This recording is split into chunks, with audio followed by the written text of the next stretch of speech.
Hello everybody, my name is Alex Harshman, and today we're going to be going over the 8 simple steps to help you get started in virtual wholesaling. I'm going to be dropping a ton of information in this video, so get your notepads out. Be sure you like this video. Also subscribe down below, click the notification bell, that way you get notified of all my future videos, and let's dive right into it. Step number 1, you're going to want to have a great seller script. The reason being is because you need to control the phone call a lot more than you would, let's say, locally. The reason why is because we need to lock these properties up over the phone rather than in person. So you need to build that rapport, and you need to get the information that you need all over the phone. Very important. Step number 2, you're going to want to pick a good virtual market. A good virtual market consists of a market that's not too big, but it's not too small. So for example, you don't want to be in a market that's over 1 million people. That's just way too saturated. It's going to be a hard time finding deals.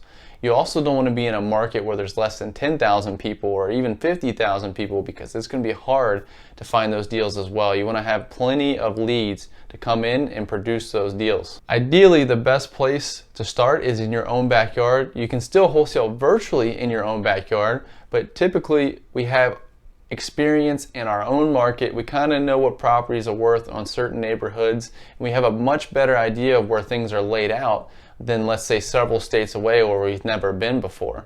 So it's always a best practice to start in your own backyard, and that's exactly how I got started.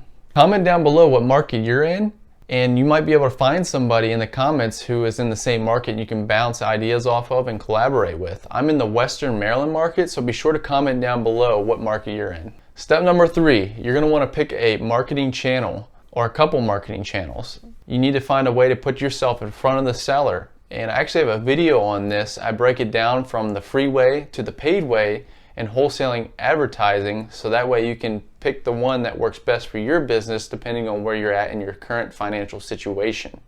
I'll have that link down in the description below. Ideally, you don't want to have more than 2 to 3 marketing channels, because you want to be able to track the return on your investment through those channels. Number 4, you're going to want to have a good purchase and sale agreement.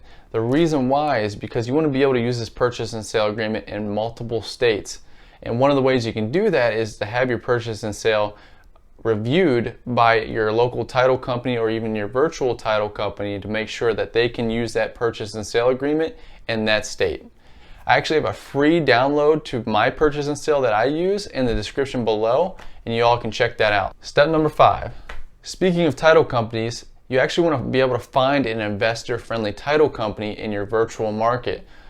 Why is this important? Because a title company can make or break a deal. If they don't have great communication or coordination with sellers and buyers and all the in-between, they can actually blow up a deal. I actually have a video on this where I go and cold call title companies in a virtual market that I've never been into, and you guys can check out that video down below as well. It goes in detail on how I do this and why it's important. Step number 6, you're going to want to have boots on the ground. And what that means is you want to have somebody you can partner with, or maybe you have an agreement with, that they can go out to the property, take photos for you if you need to, or maybe let's say you need to show your buyers and just take your buyers out there to look at it.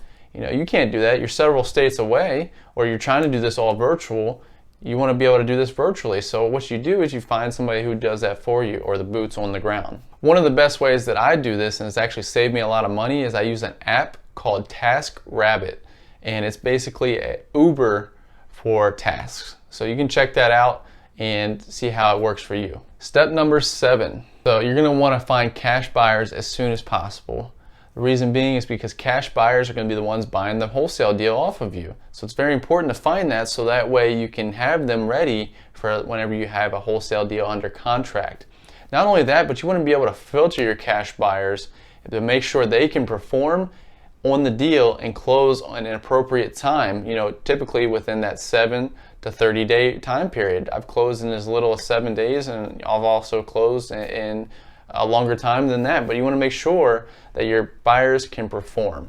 You can check out a video on how I find buyers that do that through PropStream. It's a software where you can download seller leads up to 10,000 per month. You can also find cash buyers. You can also find comps for your properties to figure out what the ARV is.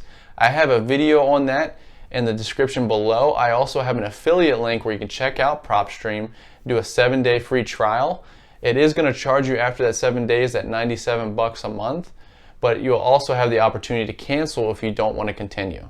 And that's all going to be down below. And your final tip number 8, step number 8, is going to be have your coordination and follow-up on point. I can't stress this enough. So many deals have fallen through other people, and even myself included, when I first started, because I did not coordinate properly. That means between the seller, between the buyer, between the title company. You need to be on the title company's butt as well as the buyer, because you need to figure out what's the next step to get this thing closed. That way you can provide a good and solid update to the seller. You want to be on the title company's butt. I almost talk to them daily. That way I can figure out who or what needs to be done in order to get this thing moving closer to closing day and receiving that check.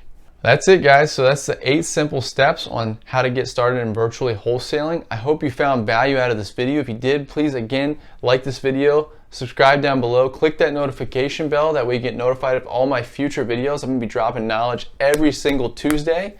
Also, I have my Instagram, my social medias, TikToks down below. You can check me out on there. I'm constantly doing updates, providing information to you all. For those who want to take their wholesaling business to the next level, they don't want to look on YouTube, they don't want to search the internet for all the answers, they just want to have somebody lay it all out on the table for them and give them the confidence they need to talk to sellers, buyers, and title companies and everywhere in between. I actually have a wholesaling course. It's called the Confident Wholesaling Method, and I'll have a link down in the description where you can check that out. You're going to answer a few questions, see if we're a good match for each other. That way I don't waste your time, you don't waste my time. And if we're a good fit for each other, we'll schedule a call, talk about your goals and where you plan to go, and we'll see if we're a great fit. As always, I can't wait to see you guys in the next one. Take care.